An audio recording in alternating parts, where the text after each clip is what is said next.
India TV YouTube channel को subscribe करें और बेल आइकन दबाएं। पीएम मोदी का आज शाम 5 बजे राष्ट्र के नाम संबोधन, कोरोना को लेकर कर सकते हैं संबोधित। राष्ट्र के नाम संदेश में वैक्सीन पर बड़ा बयान दे सकते हैं पीएम। वैक्सीनेशन को लेकर केंद्र और राज्य सरकारों के बीच चल रही काफी खींचतान। महाराष्ट्र के सीएम उद्धव ठाकरे ने कल सुबह 11 बजे पीएम मोदी से मुलाकात कर मांगा वक्त। कोरोना काल में मदद के अलावा कई मुद्दों पर कर सकते हैं चर्चा। दिल्ली में 45 साल से ज्यादा उम्र के लोगों के लिए विशेष मुहिम, जहां बूथ वहां वैक्सीनेशन अभियान आज से शुरू। दिल्ली के मुख्यमंत्री केजरीवाल ने नई मुहिम का किया ऐलान। कहा, अगले 4 हफ्ते में दिल्ली के 45 साल से अधिक उम्र के सभी लोगों को टीका लगाना मकसद। दिल्ली में 45 साल से ज्यादा उम्र के 57 लाख लोग हैं। 27 लाख लोगों को पहली डोज मिल चुकी है। हर हफ्ते दिल्ली के 70 वार्ड में चलेगा अभियान। आज बूथ लेवल ऑफिसर को दी जा रही है ट्रेनिंग। दिल्ली में फिलहाल 18 साल से ज्यादा उम्र के लोगों को नहीं लगेगी कोवैक्सीन की पहली डोज। डीडीएमए ने सिर्फ दूसरी डोज को लगाने के लिए कहा है। 49 दिन बाद खुले दिल्ली के बाजार। ऑड इवन के आधार पर सुबह 10 बजे से रात 8 बजे तक खुलेंगी दुकानें। दिल्ली में दुकानों पर ऑड इवन के नंबर लिखे गए। इन नंबरों के आधार पर ही खुलेंगी दुकानें। दिल्ली में अनलॉक लागू होते ही आईटीओ पर लगा लंबा जाम। सुबह दफ्तर आने जाने के दौरान गाड़ियों की लंबी कतार। दिल्ली के आनंद विहार पर भी दिखा भारी ट्रैफिक। पहले के दिनों की तरह ही नजर आया ट्रैफिक। दिल्ली नोएडा बॉर्डर पर भी ट्रैफिक का दिखा बहुत ज्यादा असर। पुलिस ने लोगों को एहतियात बरतकर यात्रा करने की सलाह दी। Delhi police commissioner S N Srivastava ने दी चेतावनी। कहा, मास्क नहीं पहनने वालों को देना होगा 2000 रुपए का जुर्माना। दिल्ली के सदर बाजार में ऑड इवन को लेकर दुकानदारों में कंफ्यूजन। ऑड इवन की जगह अगल बगल में खुली दुकानें। दिल्ली के चांदनी चौक में ऑड इवन के आधार पर खुले बाजार। दुकानदारों ने नियमों का पालन किया। सैनिटाइजेशन के बाद खुला दिल्ली का गांधीनगर मार्केट। मास्क लगाए बिना आए ग्राहकों को सामान नहीं देने का फैसला। दिल्ली में फिर दौड़ने लगी मेट्रो। 50% कैपेसिटी के साथ हुई सेवा की शुरुआत। गाजियाबाद के वैशाली मेट्रो स्टेशन के बाहर यात्रियों की लगी लंबी कतार। एक ट्रेन में 50% यात्रियों के सफर करने के कारण ही बाहर रोका जा रहा है। वैशाली मेट्रो स्टेशन पर मेन रोड तक पहुंची लोगों की लंबी कतार। यात्रियों को आधे घंटे तक करना पड़ा अपनी बारी का इंतजार।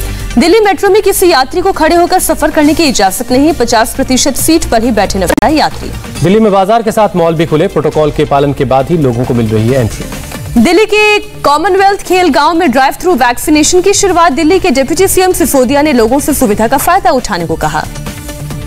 दिल्ली अनलॉक के बीच बड़ी संख्या में प्रवासी मजदूरों के लौटना शुरू। रोजगार की उम्मीद में वापस आ रहे हैं सैकड़ों मजदूर। यूपी में दूसरी लहर में पहली बार 1000 से कम केसेस आए। राज्य में कुल एक्टिव केस की संख्या 15,600।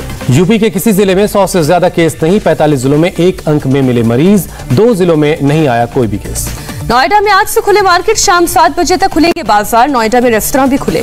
नोएडा में पुलिस पूरी तरह से सतर्क। माइक पर सोशल डिस्टेंसिंग का पालन करने के लिए और मास्क लगाने के लिए अपील करती नजर आई। यूपी में 4 और जिले हुए अनलॉक। वाराणसी, गौतम बुद्ध नगर, गाजियाबाद और मुजफ्फरनगर में खुली दुकानें। राज्य में अब 75 में से 71 जिलों से कोरोना कर्फ्यू हटा। यूपी के सिर्फ 4 जिलों में मेरठ, लखनऊ, सहारनपुर और गोरखपुर में कर्फ्यू जारी है। 4 जिलों में 600 से ज्यादा कोरोना के एक्टिव केस हैं। वाराणसी में भी अनलॉक शुरू। सामान खरीदने बाजार पहुंचे लोग। प्रयागराज में भी पटरी पर लौटती नजर आई जिंदगी। बाजार पूरी तरह से खुले। गतिविधियां सामान्य दिखी। आगरा में लॉकडाउन हटने के बाद आज से बाजार चालू। ट्रांस यमुना मार्केट में दिखी चहल पहल। यूपी में महिलाओं के लिए विशेष टीकाकरण अभियान शुरू। 75 जिलों में बनाए गए महिला स्पेशल 2 बूथ। मुंबई में करीब 2 महीने बाद खुले बाजार। महाराष्ट्र सरकार ने मुंबई को लेवल 3 में रखा। शाम 4 बजे तक खुलेंगी दुकानें। मुंबई में बेस्ट बसों की सेवा शुरू। बस स्टैंड पर यात्रियों की भारी भीड़। बस में जितनी सीट उतने ही मुसाफिर कर पाएंगे सफर। मुंबई में अंधेरी बस स्टैंड पर भी यात्रियों की भारी भीड़। लोगों को कई घंटे तक करना पड़ा इंतजार। सोशल डिस्टेंसिंग का नहीं हो रहा है पालन। मुंबई में वेस्टर्न एक्सप्रेस हाईवे पर गाड़ियों की लंबी कतार। हाईवे पर दोनों तरफ गाड़ियों की मूवमेंट धीमी रही। मुंबई में लोकल चलाने पर 1 सप्ताह बाद होगा फैसला। मुंबई की मेयर किशोरी पेडनेकर का बयान। अनलॉकिंग के साथ ही मुंबई के समंदर के किनारे हुए गुलजार जुहू बीच पर मॉर्निंग वॉक करने निकले काफी मुंबईकर। मुंबई में मॉल्स और थिएटर अभी बंद रहेंगे। जिम, सैलून, ब्यूटी पार्लर और स्पा 50% क्षमता के साथ शाम 4 बजे तक खुलेंगे। पुणे में खुले जिम और सैलून। अनलॉक के साथ बस सेवा भी शुरू। नागपुर में अनलॉक के तहत शाम 5 बजे तक खुलेंगी सभी दुकानें। Mall, cinema hall, gym, spa भी 5 बजे तक खुलेंगे। पुणे में खुल गए जिम। अनलॉक में सैलून को भी खोल दिया गया है। गुजरात में आज से कोविड पाबंदियों में ढील। सभी सरकारी और निजी दफ्तरों को 100% कर्मचारियों के साथ खोलने की इजाजत। जम्मू में अनलॉक के साथ बड़े स्तर पर शुरू हुआ सफाई अभियान। जम्मू नगर निगम ने शुरू की ड्राइव। कोरोना के इलाज के लिए स्वास्थ्य मंत्रालय की नई गाइडलाइंस। डॉक्सी, जिंक समेत कई दवाएं बंद करने की सलाह। स्वास्थ्य मंत्रालय ने सीटी स्कैन समेत कई टेस्ट बंद करने के लिए कहा। गैर जरूरी टेस्ट से बचने की सलाह। दिल्ली एम्स में बच्चों पर कोवैक्सीन का आज से ट्रायल से पहले की गई स्क्रीनिंग 525 बच्चों को लगेगा टीका। कोवैक्सीन से ज्यादा एंटीबॉडी बनती है कोविशील्ड के मुकाबले। कोवैट की स्टडी में दावा 552 हेल्थ केयर वर्कर्स पर किया गया है स्टडी। देश में एक दिन में सामने आए करीब 1 लाख नए केस, एक दिन में 2427 लोगों की मौत। केंद्रीय स्वास्थ्य मंत्री डॉक्टर हर्षवर्धन ने कोरोना के हालात पर की ग्रुप ऑफ मिनिस्टर्स के साथ बैठक। कहा देश में कोरोना के 14,01,000 एक्टिव केस हैं। हर्षवर्धन ने बताया 12 मई से कोरोना के नए केस में कमी, 14 मई से नए मामलों के मुकाबले रिकवरी रेट ज्यादा।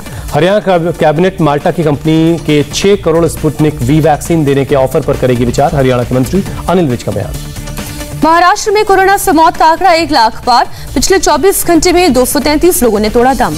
महाराष्ट्र में कोरोना के 12,557 नए केस मिले। मुंबई में 794 लोग मिले पॉजिटिव। दिल्ली में कोरोना के 381 नए मरीज आए सामने, 34 लोगों की गई जान। महाराष्ट्र के मंत्री हसन मुशारिफ का बड़ा आरोप। कहा केंद्र सरकार की धमकियों की वजह से विदेश भागे सीरम इंस्टीट्यूट के प्रमुख अदार पुनावाला।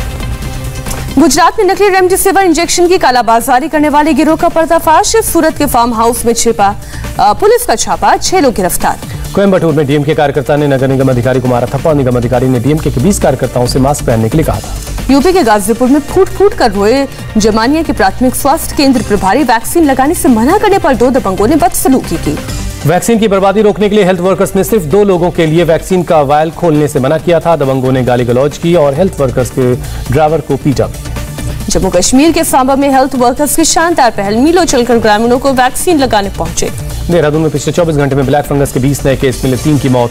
उत्तराखंड में ब्लैक फंगस के केस की तादाद 299 हुई। थाईलैंड में शुरू हुआ मास वैक्सीनेशन ड्राइव, लेकिन आ रही है वैक्सीन की सप्लाई में कमी समस्या। 40% ज्यादा फैल रहा है कोरोना वायरस का डेल्टा वेरिएंट। ब्रिटेन के स्वास्थ्य मंत्री ने कहा 21 जून से अनलॉकिंग प्रक्रिया मुश्किल है। सूत्रों के मुताबिक बैठक में पीएम मोदी ने बीजेपी नेताओं को दिया मंत्र, दिखावे और आडंबर से दूर रहने को कहा। पीएम मोदी ने बीजेपी नेताओं को संकीर्ण नजरिया न रखने और आधुनिक सोच की सलाह दी। हार हो या जीत, प्रदर्शन का मूल्यांकन करे पार्टी। बंगाल के राज्यपाल ने टीएमसी सांसद महुआ मोइत्रा के अपने करीबियों को राजभवन में ओएसडी बनाने का आरोप खारिज किया। कानून और व्यवस्था की हालत से ध्यान भटकाने की कोशिश कहा। महुआ मोइत्रा ने राज्यपाल की सफाई पर उठाए सवाल, झूठ बोलने का आरोप लगाया, फिर कहा उनके रिश्तेदार बने ओएसडी। पश्चिम बंगाल में हिंसा जारी, जगदाल में बीजेपी सांसद अर्जुन सिंह के घर के पास हुआ धमाका, विस्फोट में 2 घायल। पश्चिम बंगाल के जगदाल में तोड़फोड़ के बाद स्थानीय लोगों का हंगामा, टायर जलाकर रोड जाम। बैरकपुर में बीजेपी सांसद अर्जुन सिंह ने पूछा सवाल, 150 पुलिस वालों की मौजूदगी के बावजूद कैसे फेंके गए बम। पंजाब में निजी अस्पतालों को वैक्सीन बेचने पर सियासत जारी है। अकाली दल अध्यक्ष सुखबीर सिंह बादल ने मोहाली में पंजाब के स्वास्थ्य मंत्री के घर के बाहर धरना दिया। मध्य प्रदेश में जूनियर डॉक्टर्स की हड़ताल खत्म, शिवराज सरकार ने डॉक्टर्स के वेतन में 17% की बढ़ोतरी का आश्वासन दिया। पेट्रोल की बड़ी कीमतों को लेकर राहुल गांधी का मोदी सरकार पर हमला। कहा पेट्रोल पंप का बिल देते वक्त मोदी सरकार का महंगाई में विकास दिखाई देगा। मुंबई के हिंदुजा अस्पताल में वेंटिलेटर पर नहीं ऑक्सीजन सपोर्ट पर हैं दिलीप कुमार, डॉक्टर ने कहा हालत स्थिर। राजस्थान सरकार ने ग्रेटर जयपुर नगर निगम की मेयर और 3 पार्षदों को सस्पेंड किया। नगर निगम कमिश्नर से बदसलूकी के बाद हुई कार्रवाई। हरियाणा के टोहाना में किसान नेता राकेश टिकैत का धरना खत्म, देर रात 2 किसान नेताओं की रिहाई के बाद फैसला लिया। राकेश टिकैत ने कहा अब किसान नेता आज टोहाना पुलिस थाने का नहीं करेंगे घेराव। एक और किसान की रिहाई के लिए बातचीत जारी है। ब्रह्मपुत्र नदी में पानी का स्तर बढ़ने से असम के लखीमपुर में बाढ़ जैसे हालात, निचले इलाकों में घुसा पानी।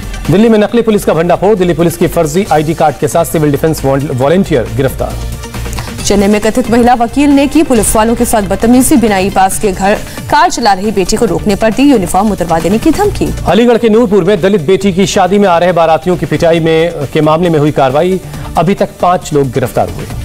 मुंबई के बांद्रा खेरवाड़ी में 4 मंजिला इमारत का कुछ हिस्सा पास में बने चाल के मकानों पर गिरा, 1 की मौत 5 घायल। फायर ब्रिगेड की टीम ने स्थानीय लोगों की मदद से मलबे से 17 लोगों को महफूज बाहर निकाला। बीती रात 2:15 बजे हुआ ये हादसा।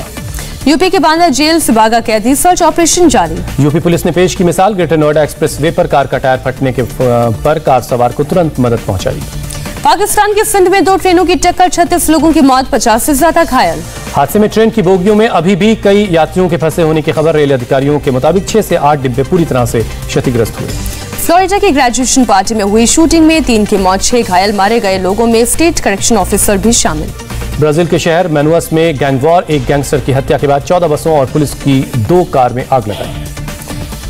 T20 विश्व कप की मेजबानी कर सकता है श्रीलंका, बीसीसीआई ने आयोजन के लिए आईसीसी से मांगा है 1 महीने का वक्त। वर्ल्ड टेस्ट चैंपियनशिप फाइनल से पहले न्यूजीलैंड के कप्तान विलियमसन का बयान, कोहली के साथ खेलना रहेगा काफी कूल।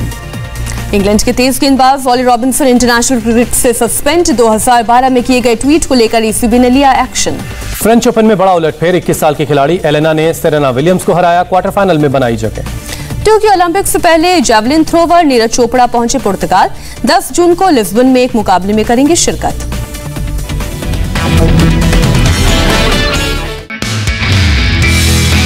नमस्ते, मैं हूं मीनाक्षी जोशी। वीडियो और खबरों से अपडेट रहने के लिए India TV YouTube channel subscribe करें, बेल आइकन दबाना ना भूलें। जुड़े रहें इंडिया टीवी के साथ।